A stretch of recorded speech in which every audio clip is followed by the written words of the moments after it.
Hello everyone. बेटा आज हम स्टडी कर रहे हैं ट्रिग्नोमेट्रिक फंक्शन।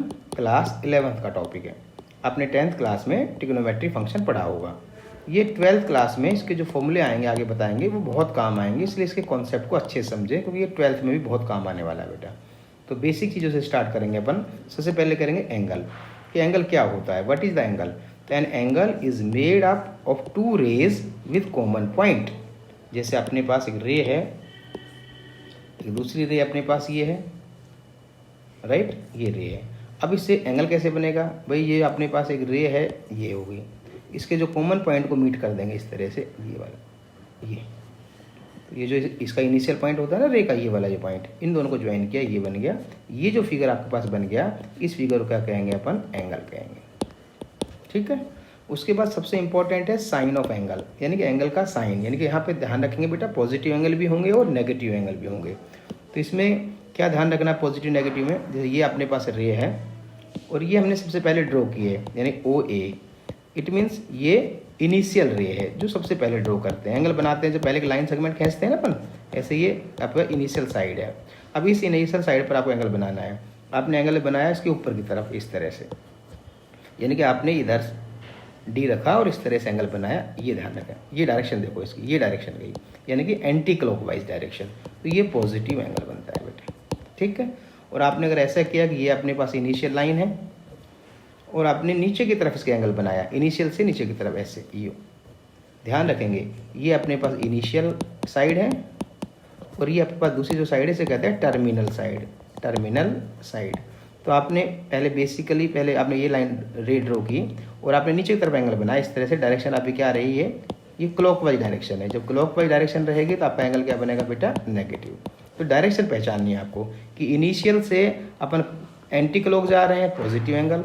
इनिशियल से अगर क्लॉकवाइज रोटेशन हो रहा है आपका तो वो नेगेटिव एंगल बनेगा। ओके, चलिए आगे आता है जो एंगल है उसको मेजर करते हैं, उसकी यूनिट्स आती है बेटा। इसकी 3 यूनिट्स होती है, डिग्री, रेडियन और ग्रेड। ये हमारे सिलेबस में हमारे में नहीं है। तो देखो मेजरिंग एंगल का मतलब क्या है, the measure of angle is the amount of rotation made to get the terminal side from initial, यानी कि इनिशियल से टर्मिनल में कितना वो रोटेशन लिया है वो अमाउंट ही आपका क्या कहलाएगा, ये मेजरिंग एंगल होगा। जैसे ये आपके पास इनिशियल लाइन है और आपने एंटी क्लॉकवाइज ये रोटेशन लिया, तो ये रोटेशन लेने से ये फिगर में ये कुछ अपने पास ये कुछ ना कुछ अमाउंट में ये चीज़ आई है। ये जो रोटेशन लेने से ये जो अमाउंट आया आपका, अमाउंट ऑफ रोटेशन, इसे ही क्या कहेंगे, मेजरिंग एंगल्स कहेंगे। देखेंगे 30 डिग्री है या 20 डिग्री है या 25 डिग्री जो मेजर करते हैं अपन, ये है।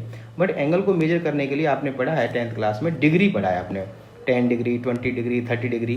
तो यहाँ 3 सिस्टम है हमारे पास, डिग्री मेजर है, एक रेडियन है, बट ग्रेड सिलेबस में नहीं है, बट इसके बारे में थोड़ा सा बताएंगे। तो डिग्री मेजर आपको पता है जैसे 30 डिग्री, ठीक है बेटा। और इस डिग्री में यहाँ आपके पास आएगा मिनट, जैसे आया 10 मिनट, ये मिनट, फिर आया 10 मान लो 10 सेकेंड, तो 10 ये हो गया। तो ध्यान रखना डिग्री में देखो आप एंगल जो अमाउंट आया उसके ऊपर आपने 0 लगाना इस तरह से छोटा सा, ये डिग्री हो गया। उसके ऊपर एक लाइन खींच देनी है तो वो मिनट हो जाएगा, और उस पर 2 ऐसे इस तरह से लाइन मार्क कर दिया है तो उसे कहेंगे सेकेंड। क्लियर। और ये ध्यान रखेंगे अपन कि 1 डिग्री जो होती है, 1 डिग्री, इसका मतलब उसमें 60 मिनट होती है बेटा, और 1 मिनट जो होती है उसमें क्या होता है, 60 सेकंड होता है। ये बेटा रिलेशन आपको पता होना चाहिए। जब 1 डिग्री जो होता है ना उसमें छोटे वेरी स्मॉल 60 पार्ट होते हैं, इसलिए वो 60 मिनट हो गया। और 1 मिनट जो है उसके अंदर भी 60 पार्ट होते हैं, इसलिए वो क्या बन जाएगा, 60 मिनट हो गया। तो यहाँ ध्यान रखेंगे डिग्री मेजर में डिग्री, मिनट और सेकंड को ध्यान रखेंगे, और ये रिलेशन ध्यान रखेंगे, 1 डिग्री में 60 मिनट और 1 मिनट के अंदर 60 सेकंड होते हैं। ठीक है। फिर आगे आएगा रेडियन। तो रेडियन का सिंबल क्या है, तो डिग्री में तो आपने 0 लगा दे ऊपर, जैसे आपने 30 ऊपर इस तरह लगाया, डिग्री हो गया, राइट। रेडियन में क्या होता है, सी होता है इसका सिंबल बेटा, जैसे 10 सी यानी 10 रेडियन, 1 सी यानी 1 रेडियन, पाई सी मतलब पाई रेडियन। और जहाँ आपने देखा होगा पाई जब लिखा आएगा तो यहाँ सी लगाएं तो ठीक है, नहीं लगाए तब भी आप समझेंगे ये रेडियन में है। और जो ग्रेड है बेटा उसका सिंबल होता है जी, जैसे 10 ग्रेड या 5 ग्रेड, ये जो जी लग जाता है ऊपर इसका मतलब ये ग्रेड है ये। ठीक है, ये सिलेबस में नहीं है, मैंने पहले बताया आपको। चलो आगे चलते हैं। अब आता है आपको सबसे इंपॉर्टेंट ये है कि relation between degree and radian. ये आपको अच्छे से समझना है कि डिग्री और रेडियन में क्या रिलेशन है। हालांकि हम तीनों में रिलेशन बता देंगे, डिग्री में, ग्रेड में और रेडियन में, बट फिर भी ध्यान देंगे अपन। अब यहाँ अपने पास ये सेंटर है, राइट, और ये अपने पास एक लाइन से डायमीटर ड्रॉ कर देते हैं यहाँ। ये अपने पास हो गया एक डायमीटर, ये डायमीटर है, ठीक है, ये डायमीटर है। अब आपको पता है कि भाई ये ए है और ये बी है, तो ये इतना पता है कि ये जो एंगल होता है ये अपने पास कितना हो गया 180 डिग्री। एक स्ट्रेट लाइन बन गई ना, ये 180 डिग्री हो गया। तो डिग्री में और रेडियन में क्या रिलेशन है बेटा, कि जो 180 जो डिग्री होता है वो पाई रेडियन के इक्वल है, इसे ध्यान रखेंगे। 180 इज पाई रेडियन। इसका मतलब 1 डिग्री किसके बराबर हो गया, पाई बाई 180 रेडियन के बराबर हो गया। क्लियर है। अगर ग्रेड का पता लगाना चाहें, ध्यान दें कि ग्रेड में क्या होता है कि जो 90 डिग्री होता है वो आपका 100 ग्रेड होता है, 100 ग्रेड। तो अगर तीनों एक साथ देखेंगे तो क्या बनेगा बेटा कि 90 डिग्री इजकल टू, देखो 180 है, इसमें हाफ बाई 2, इसमें बाई 2, यानी कि पाई बाई 2 रेडियन, यानी इजकल टू क्या हो जाएगा 100 ग्रेड। ये तीनों में रिलेशन है कि 90 degree equal to pi by 2 radian equal to 100 grade. But ये सिलेबस में नहीं है, फिर बार बार बता रहा हूँ आपको, ध्यान कहाँ देना है, डिग्री में और रेडियन पे ध्यान देना है कि डिग्री से रेडियन में कैसे कन्वर्ट करेंगे और रेडियन से डिग्री में कैसे कन्वर्ट करेंगे। क्लियर है, ये बहुत ही इंपॉर्टेंट है बेटा। जैसे ही अपन डिग्री से रेडियन में करेंगे तो क्या करना है, ये रिलेशन काम देना है अपना, कौन सा 180 degree equal to pi radian. ध्यान दे बेटा, जब अपन डिग्री से इस चीज़ को रेडियन बदलेंगे तो वो कंप्लीट एंगल आपका डिग्री में होना चाहिए, राइट। जैसे कई बार आपका क्वेश्चन ऐसे आ सकता है कि भाई 20 डिग्री 30 मिनट 30 सेकेंड को रेडियन में बदलो, तो पहले ये पूरा कंप्लीट आपको डिग्री में कन्वर्ट कर लेना है। नेक्स्ट देखिए, length of arc of the circle. ये आपने पढ़ा होगा बेटा, length of arc of the circle, ये 10th क्लास में था कि कोई सर्कल आपके पास है, उसकी लेंथ ऑफ आर्क निकालनी है। जैसे कि आपके पास सर्कल है और ये सपोज करो ए,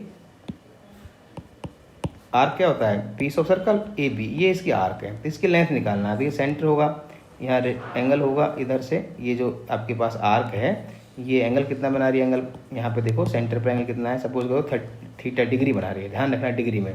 तो आपने वहाँ पढ़ा होगा length of arc is equal to theta by 360 into 2 pi R, ये फॉर्मूला वहाँ पढ़ा होगा। यहाँ क्या बनता है, L is equal to R theta C, ये बनेगा।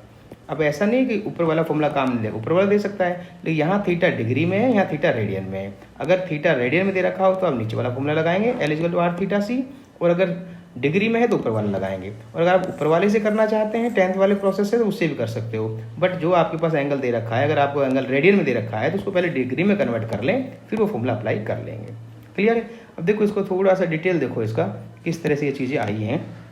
जैसे ये आपके पास एक सर्कल है, ये सर्कल है, ठीक, राइट। अब ये सर्कल है, ये आपका सेंटर है, ये सेंटर है, ये हमारे पास ए और ये बी क्या है, आर्क है। अब यहाँ इसका रेडियस ड्रॉ करेंगे हम, ये जैसे इसका रेडियस है। अब इसका जो एंगल है, अब मैंने मान लिया थीटा डिग्री में, मान लिया मैंने थीटा डिग्री मान लिया, ठीक है। अब इसमें जो रिलेशन बन के आया था लेंथ ऑफ आर्क का, वो कैसे आया बेटा, देखो देखो लेंथ ऑफ आर्क को मैंने यहाँ एल से डिनोट किया, तो L length of arc upon ये कंप्लीट राउंड अगर ले लेगा, एक राउंड पूरा सर्कल का, तो वो हो जाएगा सरकमफ्रेंस, यानी L by C equal to corresponding angle at the centre. ये क्या एंगल कितना आ रहा है, थीटा डिग्री, ये थीटा डिग्री में आ रहा है, अपॉन सरकमफ्रेंस। ध्यान रखना है ना, सरकमफ्रेंस के लिए कंप्लीट एंगल क्या होगा बेटा, जैसे यहाँ ए से आप स्टार्ट किया और वापस घूमकर आप ए पर ही आ गए हैं, ए पर घूमकर, तो वापस कंप्लीट एंगल कितना बन गया 360, ये डिग्री आया 360। तो एल इजकल टू क्या हो गया, थीटा, ये डिग्री में ध्यान रखना, 360 इंटू सी मतलब सरकमफ्रेंस, ये हो जाएगा इंटू में 2 पाई आर, ये इस तरह से बनेगा। अगर इसी एंगल को अपन ने रेडियन में ले लिया तो क्या बन जाएगा फिर L by C equal to theta क्या होगा, रेडियन में हो गया, अपॉन फिर ये रेडियन में लेंगे अपन।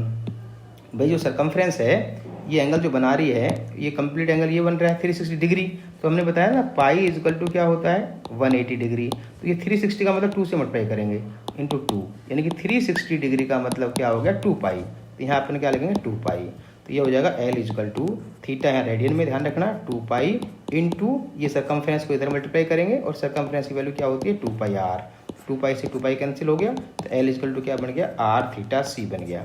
ये आपके पास रेडियन का रिलेशन आ गया। ओके, चलिए आगे।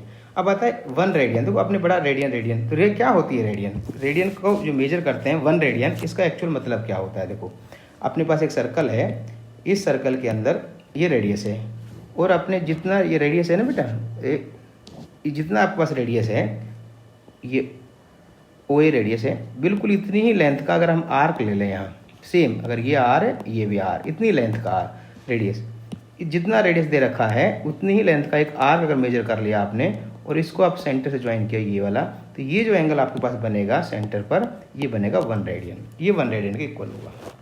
इन कौन सा angle? Angle A O B equal to 1 radian, ये 1 रेडियन होता है। ठीक है, पर ध्यान रखना ये कब होगा? जितना ए है, ध्यान रखेंगे इसको बेटा, जो आपके पास ओ ए रेडियस है, ओ ए रेडियस, इतनी ही लेंथ का आपको आर्क लेना है, सेम इतनी लेंथ का आर्क, राइट? यानी कि ये आर, और इससे आप जैसे आप एंगल ओरिजिन से या सेंटर से ज्वाइन करेंगे, तो ये यहाँ आप देखेंगे, आप ये वाली एंगल जो बनी आपके पास, ये जो फिगर बना है वो 1 रेडियन के इक्वल होता है। इसका मतलब एंगल ए ओ बी क्या मेजर होगा? 1 रेडियन होगा। समझ रहे बात को? अरे अगर आपने ये 10 सेंटीमीटर लिया माना, तो इसका मतलब लेंथ ऑफ आर भी क्या लो? 10 सेंटीमीटर। ठीक है, और यहाँ जो फिर एंगल बनेगा ए से लेकर बी से, ये सेंटर पे जो एंगल बना रही है आर्क, वो कितना बनेगा? 1 रेडियन। यानी कि रेडियस और लेंथ ऑफ आर्क इक्वल हो, तो वो जो आर्क सेंटर पर एंगल मेजर करेगा वो हमेशा क्या होगा? 1 रेडियन होगा। ओके बेटा, फिर मिलते हैं अगले वीडियो के साथ। ये बेसिक कॉन्सेप्ट है, इन्हें अच्छे से समझें बेटा।